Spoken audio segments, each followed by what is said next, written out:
avant de créer Booster Bridge, qui a bientôt 10 ans l'année prochaine, on a travaillé dans le domaine associatif nous-mêmes, que ce soit humanitaire, social, culturel. Et c'est là qu'on a, je dirais, développé, pratiqué les outils qu'on transmet aujourd'hui à travers des formations comme aujourd'hui ou à travers des accompagnements plus personnalisés qu'on peut avoir. En termes d'identité, d'affirmation, ce que nous apportons aux associations n'est pas quelque chose dénué de notre propre vie. C'est-à-dire que quand on dit à quelqu'un comment développer une stratégie de recherche de fonds, on l'a vécu, on a transpiré, on connaît les difficultés et donc ça change tout en fait. Communiquer avec vos bailleurs de fonds, quels qu'ils soient, puis après on va organiser par ça. À travers ces formations, on a rencontré des gens extrêmement passionnés, qui donnent du temps, qui donnent de l'énergie, mais qui n'ont pas forcément, comme je disais, je parle souvent d'outils les plus adaptés pour développer leur projet.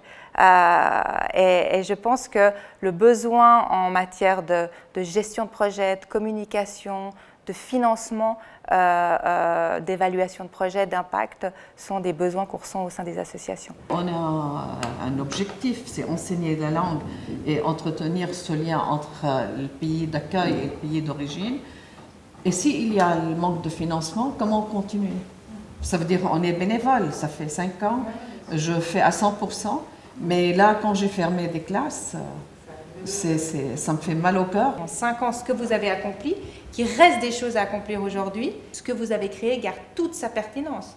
Vous pourrez peut-être diversifier votre recherche de fonds, aller voir d'autres bailleurs de fonds aussi. Des fois, ce qui peut être en fait considéré comme un moment négatif est peut-être en fait une source de réflexion pour l'avenir. On est dans un monde extrêmement mouvant qui va très très vite. Ce qui était valable hier ne l'est déjà plus aujourd'hui, ne le sera pas demain. C'est ça les grands enjeux des associations aujourd'hui.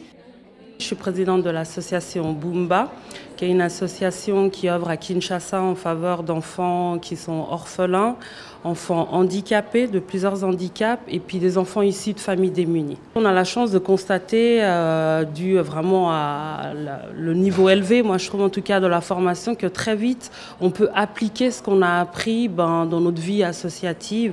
Donc c'est vraiment une chance énorme, et moi j'ai fait en sorte aussi d'en parler autour de moi pour dire aux gens, ben voilà, il y a plein de belles choses qui sont faites. Et là, on a cette chance d'avoir quelque chose qui nous est offert vraiment gratuitement, mais d'une très haute qualité. Je représente l'association suisse érythréenne pour l'entraide. Donc, on œuvre depuis 2015 dans l'intégration en fait des migrants érythréens, souvent primo-arrivants. La formation a été très utile, je pense, pour recalibrer les actions de l'association, pour pouvoir concentrer nos forces sur des projets et les mener à bien de manière très concrète. J'assiste pour la première fois à cette formation, mais j'en ai déjà ressenti les résultats dans l'organisation globale de l'association.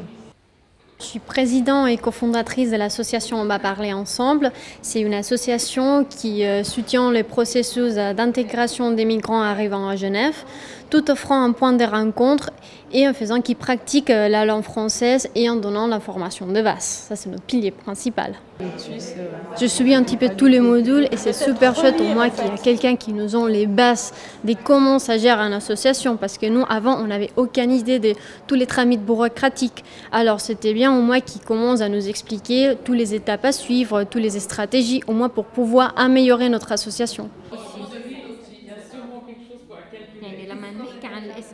Quand on voit des associations disparaître, parce que malheureusement, en fait, cette compréhension, ce mécanisme entre finances, relations à des bailleurs de fonds, stratégie de communication n'a pas été intégré, on est forcément, si vous me permettez, assez triste.